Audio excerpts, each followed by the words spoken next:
अरिहन्ताणं नमो सिद्धाणं नमो आयरीयाणं नमो अध्यायाणं नमो लोय सवसाहूणम। पंच परमेष्टि भगवान की जय। 1008 श्री आदिनाथ भगवान की जय। अंतिम तीर्थेश भगवान महावीर स्वामी की जय। आचार्य भगवान गुरुवर श्री विशुद्ध सागर जी महाराज की जय। मुनि श्री सुप्रभ सागर जी महाराज की जय। मुनि श्री प्रणत सागर जी महाराज की जय। जय जन बंधु, हम सब यहाँ उपस्थित हैं। लोकप्रिय कार्यक्रम सम्यक समाधान, एक ऐसा बहुचर्चित कार्यक्रम जिसके माध्यम से देश विदेश के श्रावकगण अपने मन में उठने वाले जो विकल्प है उस विकल्पों का सम्यक समाधान मुनिषि के मुखारविंद से श्रवण करते हैं। साक्षात इस पंचम काल में हमें वह सौभाग्य प्राप्त हो रहा है कि समूह शरण में बैठे जैसे कोई एक जीव गंधर्व परमेष्टि को अपने विकल्प पूछता है और विकल्प का सम्यक समाधान प्राप्त करता है, वैसे ही हम मुनिषि के मुखारविंद से यह सम्यक समाधान प्राप्त कर रहे हैं। वह मुनिषि का हमारे ऊपर परम उपकार है कि मुनिषि ने अपने कीमती समय में से समय निकालकर हमारे लिए यह सम्यक समाधान रूपी अमृत प्रदान किया है।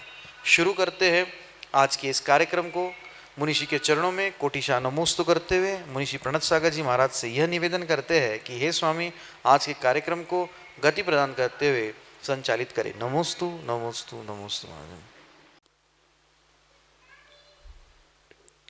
ओम नमः सिद्धेभ्य।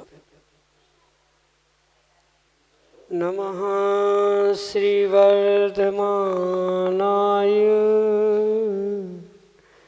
निर्धूतकलिलात्मने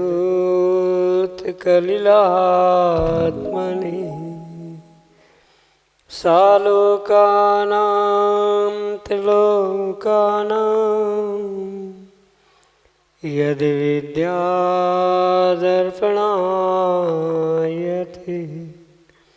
यद्विद्यादर्पणायते।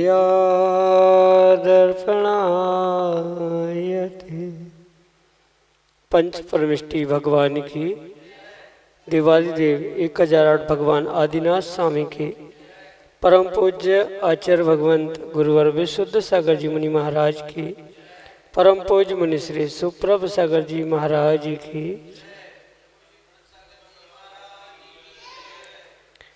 समीचीन विकल्पों का सम्यक समाधान। सम्यक ज्ञान की वह अनूठी विधा जो हमारे जीवन में एक अनुपम सुख और शांति को दिलाने वाली है, क्योंकि जहाँ पर विकल्प है वहाँ पर दुख है, अशांति है, और जहाँ निर्विकल्पता है वही वास्तविक सुख और शांति का उपाय है। ऐसे वह आत्म सुख की प्राप्ति का एकमात्र कार्यकारी उपाय समीचीन विकल्पों का सम्यक समाधान, जो कि हम सभी प्रतिदिन आगम के परिप्रेक्ष्य में परम पूज्य मुनि श्री सुप्रभ सागर जी महाराज के मुखारविंद से प्राप्त कर रहे हैं। देश के विभिन्न अंचलों से अनेकानेक समीचीन विकल्प हमें यहाँ प्रतिदिन प्राप्त होते हैं और परम पूज्य मुनि श्री उनका हम सबको सम्यक समाधान प्रदान करते हैं। प्रारंभ करते हैं आज का सम्यक समाधान। और आज के पहले विकल्प के लिए आष्टा मध्य प्रदेश से डॉक्टर मगन जैन, श्रीमती चंदा जैन परम पूज्य मुनि श्री के श्री चरणों में बारंबार नमोस्तु निवेदित करते हुए अपना समीचीन विकल्प रख रहे हैं कि महाराज जी, छायक भाव और छायक दान ये अरिहंत भगवान के तो दृष्टिगोचर होते हैं, पर सिद्ध भगवान में ये कैसे घटित होते हैं। हमारे समीचीन विकल्प का सम्यक समाधान करने की अनुकंपा करें। नमोस्तु महाराज जी, नमोस्तु। ओम नमः सिद्धम। परम पूज्य आचार्य भगवान गुरुवर विशुद्ध सागर जी महाराज की।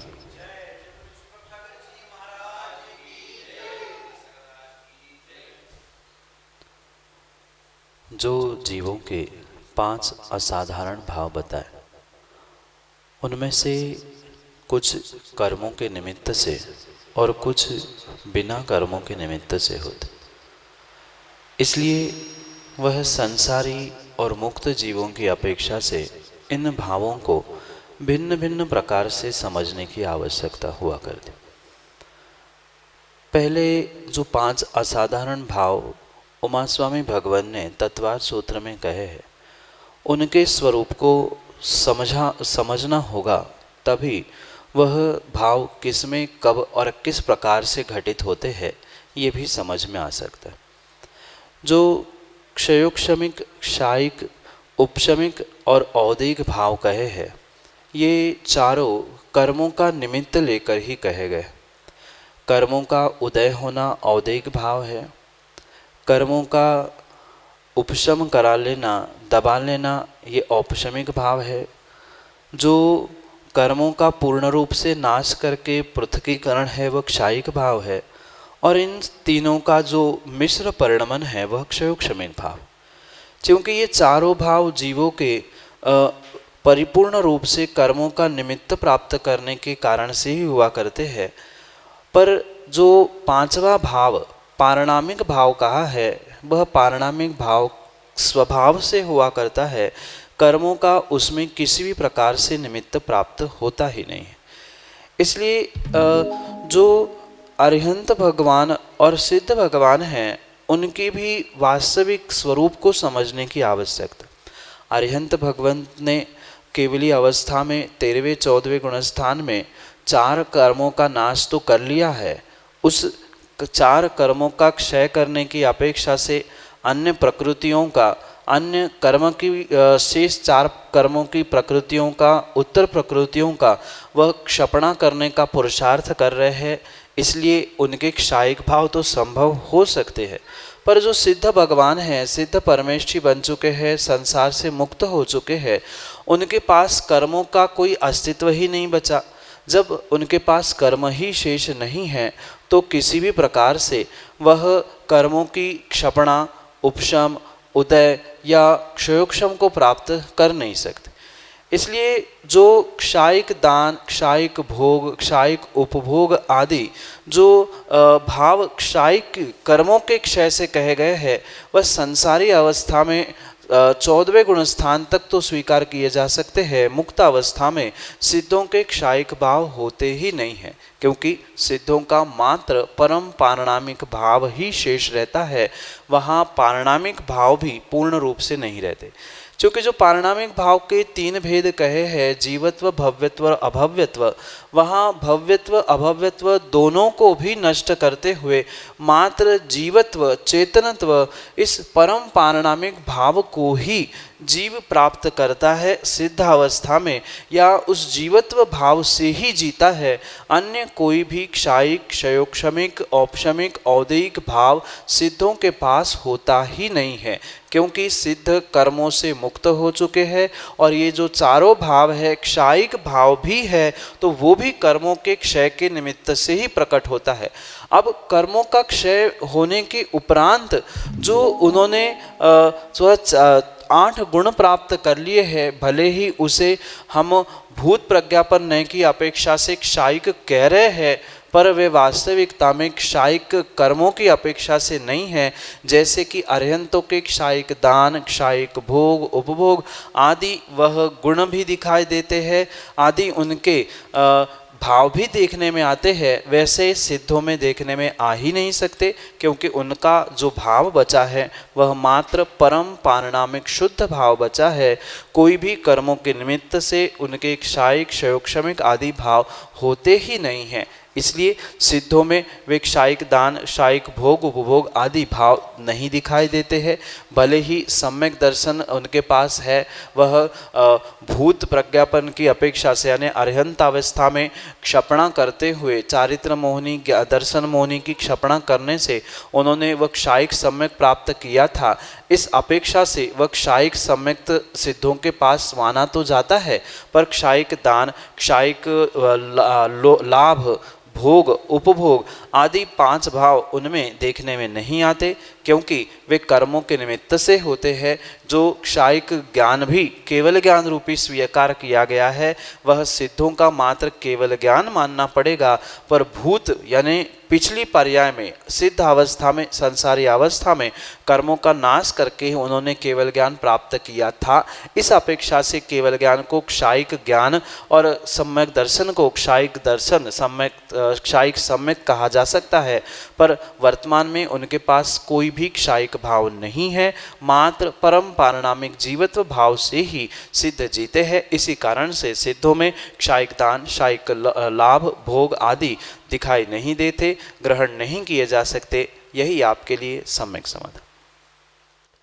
श्रीमती सोना देवी जैन, टीकमगढ़, मध्य प्रदेश से मुनिश्री के श्री चरणों में बारंबार नमोस्तु निवेदित करते हुए अपना समीचीन विकल्प रख रहे हैं कि महाराज जी, यदि दूध वाले के घर में सूतक हो गया तो हम कितने दिन बाद दूध ले सकते हैं?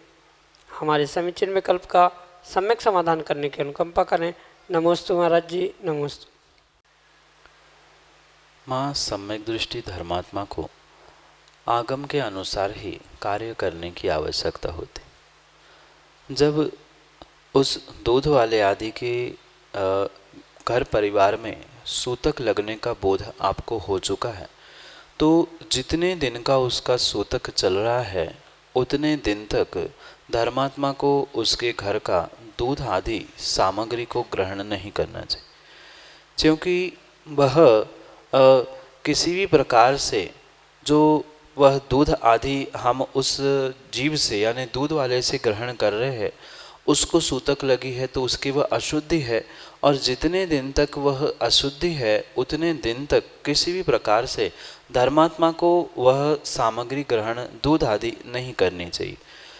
जिसकी जितनी अशुद्धि का समय होगा, यानी कि घर में किस कारण से सौर सूतक हुआ है, 13 दिन का है, कितनी पीढ़ियाँ है आदि समझते हुए वह जितने दिन की सौर सूतक मान रहा है उतने दिन की वह दूध आदि उसके घर से, उसके यहाँ से ग्रहण नहीं करना चाहिए।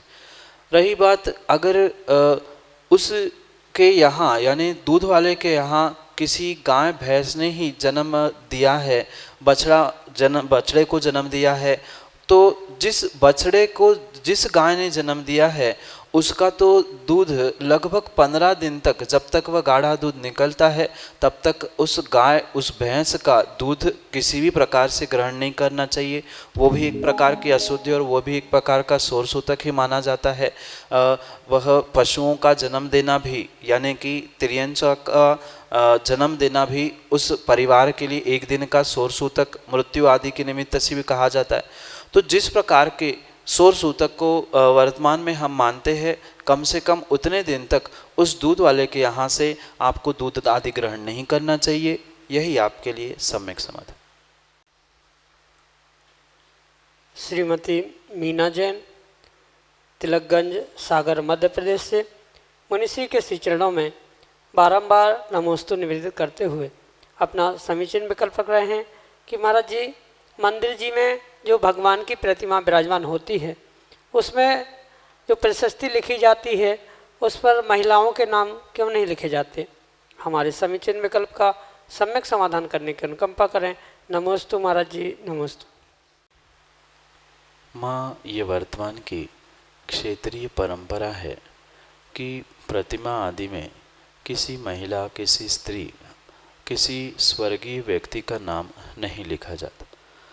ये वर्तमान में कुछ क्षेत्र आदि के निमित्त से प्रारंभ हुई परंपरा है, क्योंकि कुछ पूर्व काल के यानी बहुत पूर्व काल के जो प्राचीन जिन प्रतिमाएं प्राप्त होती है वहाँ तो कहीं कहीं पर कई स्थानों पर महिलाओं के, स्त्रियों के नाम भी देखने में आते हैं जो कि प्रशस्ति में लिखे जाते हैं। पर वर्तमान में ये जो विद्वान परंपरा चल रही है उस विद्वान परंपरा आदि के निमित्त से ये देखने में आता है कि ये जो कुछ भी कार्य किया जा रहा है यानी भगवान विराजमान करना, भगवान के उस पर प्रशस्ति आदि लिखना, उसमें ये वर्तमान की परंपरा क्षेत्र क्षेत्र के निमित्त से भिन्न भिन्न प्रकार की देखने में आ रही है और उसी कारण से वह भगवान के जिन बिंब पर महिला आदियों के नाम नहीं लिखे जाते हैं, ये वर्तमान की परंपरा है। ऐसा कोई भी आगम में प्रमाण नहीं है, पर वर्तमान में विद्वान लोग इस बात का निषेध करते हैं और कई सारे ये क्षेत्रीय परंपरा के निमित्त से ये कार्य वर्तमान में देखने में आ रहा है। क्योंकि एक जगह निषेध हुआ तो सर्वत्र ही उसका निषेध देखने में आ रहा है। ये मात्र और मात्र वर्तमान की परंपरा है, उसके पीछे अन्य कोई भी आगम का प्रमाण नहीं है। यही आपके लिए सम्यक समाधान। नरेंद्र कुमार जैन, टीकमगढ़, मध्य प्रदेश से मुनिश्री के श्री चरणों में बारंबार नमोस्तु निवेदित करते हुए अपना समीचीन विकल्प रख रहे हैं कि महाराज जी, जामुन फल तो पेड़ पर लगता है, फिर वह अवक्ष क्यों होता है? हमारे समीचीन विकल्प का सम्यक समाधान करने की अनुकंपा करें। नमोस्तु महाराज जी, नमोस्तु। मैं सम्यक समाधान से इस बार को कई बार दोहरा चुका हूँ कि आगम के परिप्रेक्ष्य में अभक्षी की परिभाषा बहुत अच्छे से समझने की आवश्यकता। एक ही प्रकार का अभक्ष नहीं होता, कई प्रकार के अभक्षों की व्याख्या जैनागम में प्राप्त होती और उसी परिप्रेक्ष्य में उन सभी अभक्ष सामग्री को समझना। वैसे सामान्य रूप से देखा जाए तो जो जामुन है वह पेड़ पे लगने की अपेक्षा से अभक्ष किसी भी प्रकार से नहीं, पर उसके साथ साथ ये भी समझना होगा जो वह जामुन है, जहाँ उस जामुन का डंठल होता है, उस डंठल को आप निकाल के देख लेना, वहाँ बहुत छोटे छोटे जीव होते हैं जिसके निमित्त से वह खाने के लिए निषेध रूप स्वीकार किया गया। और एक बात आचार्य भगवंत समंतभद्र स्वामी इस विषय में कहते हैं कि अल्प फल बहु विघातन, यानी जिसका बहुत थोड़ा सा फल मिलता है पर बहुत बड़ा विघात होता है, ऐसी वह सामग्री अभक्ष्य की ही श्रेणी में ग्रहण की जाती है। इसलिए वह जामुन आदि सामान्य रूप से अभक्षिक श्रेणी में ग्रहण किए जाते हैं। पर वैसे देखा जाए तो आगम में जो अभक्षों की मर्यादा या अभक्षों का विषय लिखा है उसमें उस प्रकार से अभक्ष्य नहीं लिखा जिस प्रकार से आलू प्याज आदि को अभक्ष्य माना है, वैसा वह जामुन अभक्ष्य नहीं है। भले ही वह पेड़ पे उगता है, पर पेड़ पे उगे हुए वह जामुन को जहाँ जिस डंठल से जुड़ता है वहाँ पर आप खोल के देख लेना, वहाँ बहुत छोटे छोटे सूक्ष्म जीवों की उत्पत्ति वह तुरंत टूटने के बाद होती है और बिना उसको तोड़े खाया नहीं जा सकता है। इसलिए वहाँ बहुत सारे उन क्षुद्र जीवों का, छोटे जीवों का घात होता है। साथ में उसकी जो उसका बीजा है वह बहुत बड़ा है और दल बहुत थोड़ा सा ही निकलता है। इस अपेक्षा से उसे अभक्ष्य कहा गया है। पर अन्य जैसा अन्य सामग्री को यानी आलू प्याज को या अन्य और भी बहुत सारी सामग्री को अभक्ष्य कहा है, वैसा अभक्ष्य नहीं है। पर वहाँ प्रचुर मात्रा में जीवों की उत्पत्ति होने की पूर्ण संभावना होने के कारण से और वह थोड़ा सा ही फल और बहुत सारा विघात, इस अपेक्षा से उसे अभक्ष्य कहा है। यही आपके लिए सम्यक समाधान। अगले समीचीन विकल्प के लिए हमारे सामने हैं श्रीमती साधना सिंघई, मनोरमा कॉलोनी, सागर, मध्य प्रदेश से अपने समीचीन विकल्प के साथ। दोनों महाराज जी को मेरा नमोस्तु। राजा श्रेयांश को और सौम्य को कौन सा सपना आया था जिससे भगवान आदिनाथ को आहार दाने की विधि का ज्ञान हुआ? माँ, पहली बात, जो स्वप्न आए थे वह राजा श्रेयांश को आए थे और एक नहीं अपितु वह 7 स्वप्न थे। स्वप्न में उन्होंने जो सुमेरु आदि देखे थे, उस सुमेरु आदि स्वप्नों को जो कि दिन के पहले प्रहर में यानी ब्रह्म मुहूर्त में उन्होंने देखे थे, उस स्वप्नों के फल को जैसे ही उसने राजसभा में सबसे पूछा, जबकि वे जानकार थे, ज्ञाता थे, पर फिर भी उन्होंने सोम आदि भाइयों से चर्चा करते हुए उस स्वप्नों के जब फल समझे, तब उन्होंने ये जाना, ये निर्णय किया कि जिनका सुमेरु पर्वत पर अभिषेक हुआ करता है, ऐसे कोई महापुरुष आपके नगर में, आपके इस महल में पहुंचने वाले हैं। उन 7 स्वप्नों का फल यही था कि कोई महापुरुष आपके द्वार, आपके महल में पहुंचने वाला। स्वप्न में किसी भी प्रकार से भगवान की विधि कैसे मिलानी है, पड़घान कैसे होता है, ऐसा कोई भी स्वप्न उन 7 स्वप्नों में नहीं था। जो भी वह 7 स्वप्न आए थे वे इस बात का संकेत कर रहे थे कि कोई महापुरुष जिनका सुमेरु पर्वत पर अभिषेक हुआ था, ऐसे महापुरुष आज आपके महल में आने वाले। तो ये बात जैसे ही उन्होंने सुनी, विचार किया, चिंतन किया, और विचार चिंतन करते करते वे इतने मगन हो गए कि उनको जाति स्मरण हो गया। जाति स्मरण का अर्थ भिन्न होता है और स्वप्न देखना भिन्न होता है। निद्रा में जो देखा जाता है वह स्वप्न होता है, और जागते जागते पूर्व भव की याद आ जाना उसे जाति स्मरण कहा जाता है। और पिछली पर्याय में श्रीमती वज्रजंघ के पर्याय में जब जंगल में उन्होंने आहार दिए थे, उस घटनाक्रम का जाति स्मरण होने से फिर राजा श्रेयांस को ये याद आया कि मैंने इतने भव पूर्व ऐसा ऐसा कार्य जंगल में किया था, इस प्रकार से हमने विधि मिलाई थी, इस प्रकार से पड़घान करना होता है, इस प्रकार से उनके आहार कराने होते हैं, इस प्रकार से उनकी शुद्धि होती है, ये नवधा भक्ति होती है आदि। ये सब कुछ उनको स्वप्न में नहीं पता चला, अपितु पूर्व भव का ज्ञान वह अपने जाति स्मरण से करते आए। जाति स्मरण को बहुत अच्छे से समझना होगा। जाति स्मरण में पुनः कहना चाहता हूँ, जाति स्मरण और स्वप्न पूर्ण रूप से भिन्न है। स्वप्न तो आने वाले समय की एक सूचना या आने वाले समय के लिए अच्छा बुरा बताने वाला निमित्त होता है, और जाति स्मरण भूत में हुई घटनाक्रम को याद दिलाने वाला होता है। काल की अपेक्षा से में उस दोनों में अंतर है। तो जब राजा श्रेयांस श्रीमती वज्रजंघ की पर्याय में उन्होंने दान दिया था, वह घटनाक्रम उन्हें उस समय पे याद आया कि हमने इस प्रकार से पड़घान किया था, जंगल में इस प्रकार से नवधा भक्ति की थी, इस प्रकार से विधि मिलाई जाती है, ऐसा कार्य होता है। ये उनको जाति स्मरण से याद आया, और जैसे ही जाति स्मरण से याद आया वे नीचे उतरे ही महल से, उतने में ही वह महापुरुष आदिनाथ भगवान वहाँ पर पहुँचे, और उन्होंने वह पड़घान की विधि को जाना था। नवधा भक्ति जाति स्मरण से जानी थी। वह नवधा भक्ति करते हुए, पड़घान करते हुए उन्होंने आदिनाथ भगवान की उस नवधा भक्ति पूर्वक आहारचर्या विधि पूर्वक अक्षय तृतीया के दिन संपन्न कराई थी।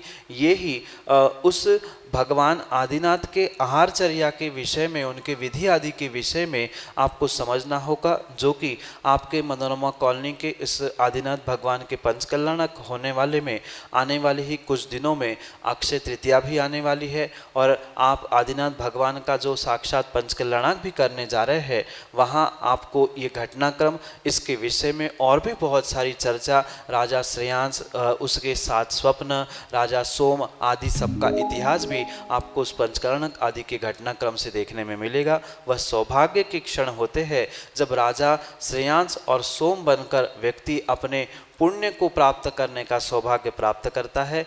कुछ ही दिनों में वह भी आपके सामने होगा, पर संक्षेप से उनके स्वप्न में आने वाली घटना का, यानी महापुरुष आने वाला है, उसका संकेत मिला, और जाति स्मरण से उन्होंने भगवान के पड़घान की विधि समझी। यही आपके लिए सम्यक समाधान। अगले समीचीन विकल्प के लिए नरेश कुमार जैन, मनोरमा कॉलोनी, सागर, मध्य प्रदेश से हमारे सामने। महाराज जी नमोस्तु नमोस्तु नमोस्तु। महाराज जी, पल पल बदलते भावों को में स्थिरता कैसे लाएं, कृपया इसका सम्यक समाधान करें। नमोस्तु महाराज जी, नमोस्तु नमोस्तु।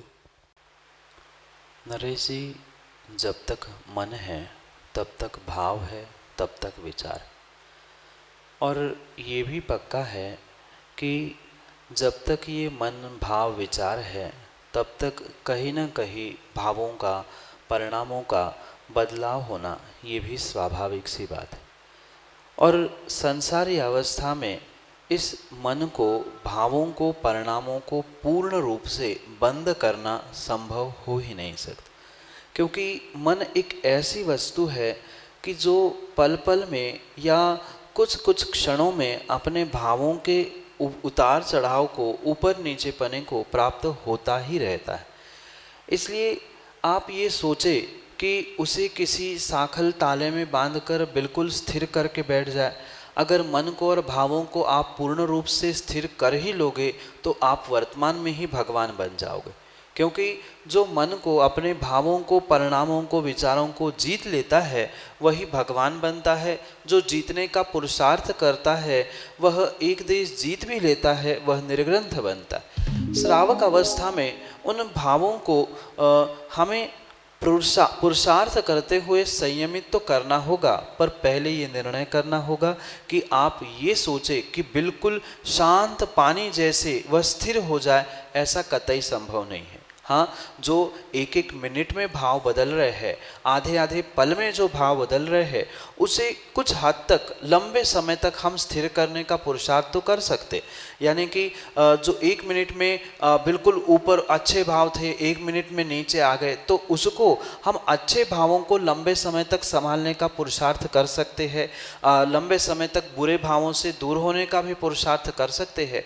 उसके लिए हमें सतत मन में ये भावना भानी चाहिए कि मेरी भावों की चंचलता, मेरी परिणामों की संक्लिष्टता मेरे लिए आने वाले समय में दुखदायी हो सकती है। जब पल पल में स्थान बदलने से दुख होता है तो पल पल में भाव बदलने से कितना दुख होगा, क्योंकि भाव बिगड़े भव बिगड़ा, ये निर्णय पक्का करना हो।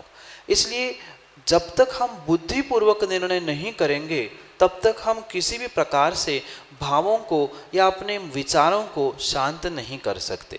ये परम सत्य है कि किसी भी प्रकार से, किसी साखल, किसी ताला, किसी अंकुश के द्वारा हम अपने ज्ञान को, भावों को बांध नहीं सकते। पर कुछ हद तक अगर हम स्वाध्याय करने लग जाए, कुछ हद तक हम अपने ज्ञान को सम्यक ज्ञान बनाने लग जाए, तो ये पक्का है कि जो हमारे पल पल में बदलने वाले भाव है वो कुछ कुछ हद तक उसकी सीमा बढ़ती जाएगी। जो हम 5 मिनट एक स्थान पर भावों को लगा के नहीं बैठ पा रहे हैं, स्वाध्याय की बदौलत हम उसे 10 मिनट, 15 मिनट, 20 मिनट, 50 मिनट क्रम से भी बढ़ाते गए तो भी हमने जीवन में बहुत कुछ प्राप्त कर लिया। क्योंकि वर्तमान की अवस्था ऐसी है कि जो स्वाध्याय के द्वारा ही हम अपने मन को, अपने विचारों को और अपने परिणामों को शांत और स्थिर कर सकते हैं, अन्य किसी भी प्रकार से नहीं। बहुत अच्छी बात तो ये है, कोई ऐसा गहन विषय आगम का पढ़ने का प्रयास करे जिसमें हमारा पूरा मन, हमारे भाव उसी में लगे रहे कि ऐसा कैसे लिखा है, ऐसा कैसे हो सकता है। अगर हमारा भाव उसमें स्थिर हो गया तो अपने आप हम पापों से, अपने आप जो हमारा मन चल बिचल हो रहा था या भावों में बदलाव हो रहे थे, अस्थिरता थी, वो अपने आप आगम के ग्रंथों के रहस्य को समझने में हम स्थिरता प्राप्त करें।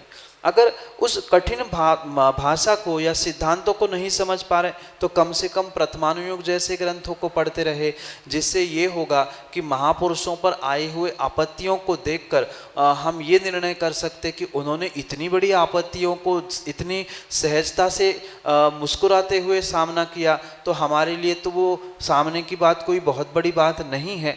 ऐसा सोचते समझते हुए हम कम से कम प्रथमानियों के ग्रंथों के द्वारा ही अपने भावों को, अपने परिणामों को शांत करने का अवश्य ही पुरुषार्थ कर सकते।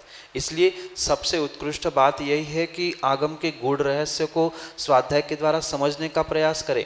वहाँ तक पहुँच नहीं हो रही, वहाँ मन नहीं लग रहा है, तो ऐसे सामान्य ग्रंथ पढ़े जिसके द्वारा हम अपने चरणानियोग को यानी अपने श्रावकाचार को प्राप्त कर सके, या फिर द्रव्यानियोग को पढ़े, या फिर कुछ भी नहीं बन रहा है तो प्रथमानियोग सबसे आसान है, जो कि हमारे लिए बोधि और समाधि के लिए निमित्त बन सकता है।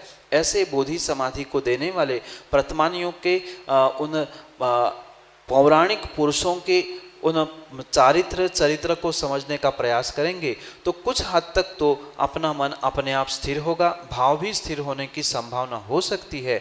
अन्यथा पंचम काल में मन को और भावों को स्थिर करना बहुत कठिन हो सकता है, क्योंकि जितने निमित्त मिलेंगे उन निमित्तों को देखकर उनके जैसे भाव होते हैं। कोई सामने वाला जैसा मिलता है वैसे कभी कभी भाव होते, जहाँ पहुँचते हैं वहाँ वैसे भाव होते। तो कम से कम हम उन भावों का जो बदलाव भाव था, पल पल में बदलने वाले भाव, जो पल पल में अशुभ में शुभ में दोलायमान हो रहे थे, इधर उधर हो रहे थे, कम से कम शुभ में ही अगर पल पल में बदलते रहेंगे, कभी देव गुरु के बारे में सोच रहे, कभी भगवान के बारे में, कभी जिनवाणी के बारे में, कभी दान के बारे में, आदि रूप अगर हम शुभ में ही बदलते रहेंगे तो कम से कम शुभ अशुभ से बचते हुए, हम पुण्य को ही प्राप्त करते हुए नरक निगोद की यात्रा से तो बच सकते हैं। यही कार्य करते हुए हम अपने आप को और अपने भावों को स्थिरता देने का पुरुषार्थ कर सकते हैं। यही आपके लिए सम्यक समाधान।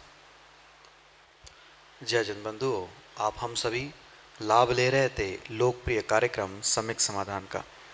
प्रतिदिन यह कार्यक्रम 5:13 पे YouTube चैनल सुप्रभ वाच के माध्यम से प्रसारित होता है। आप सभी लोग घर बैठे इस कार्यक्रम का लाभ YouTube चैनल सुप्रभ वाच के माध्यम से ले सकते हैं। मुनिश्री का नाम सुप्रभ सागर जी, सुप्रभ वाणी का पर्यायवाची नाम उवाच, सुप्रभ वाच यह YouTube चैनल का नाम है। आप उसके माध्यम से मुनिश्री के अन्य प्रवचन का लाभ लेते हुए इस सम्यक समाधान कार्यक्रम का लाभ भी ले सकते हैं। या अगर मुनिश्री यहाँ उपस्थित है तो आप साक्षात यहाँ आके अपने विकल्पों का सम्यक समाधान प्राप्त कर सकते हैं। घर बैठे अगर आप यह सोचते हैं कि कैसे सम्यक समाधान में अपने विकल्प पहुँचाएँ, तो हमारा व्हाट्सएप का नंबर 8707548811 यह व्हाट्सएप का नंबर है। आप इस व्हाट्सएप के नंबर पे अपने विकल्प भेज के अपने विकल्पों का सम्यक समाधान प्राप्त कर सकते हैं। सम्यक.समाधान@gmail.com यह हमारी जीमेल की आईडी है। आप जीमेल की आईडी से भी अपने विकल्प हम तक पहुंचा सकते हो। प्रतिदिन शाम को 7:40 पे जिनवाणी टीवी के माध्यम से मुनिश्री के प्रवचन प्रसारित होते हैं। आप घर बैठे मुनिश्री के प्रवचन का लाभ लेते हुए रत्नमाला इस ग्रंथ का स्वाध्याय कर सकते हैं। ठीक शाम को 7:40 पे जिनवाणी टीवी के माध्यम से। दोपहर को 2:20 पे नया satellite TV channel Adinath TV channel के माध्यम से भी मुनिश्री के प्रवचन प्रसारित होते हैं। आप सभी लोग ठीक दोपहर को 2:20 पे आदिनाथ टीवी चैनल के माध्यम से मुनिश्री के प्रवचन का वाणी का लाभ घर बैठे ले सकते हैं। आज के लिए इतना ही। मुनिश्री के चरणों में कोटिशा नमोस्तु करते हुए आज के इस कार्यक्रम को यहीं पे विराम देते हैं। नमोस्तु महाराज जी, नमोस्तु महाराज जी, नमोस्तु महाराज जी।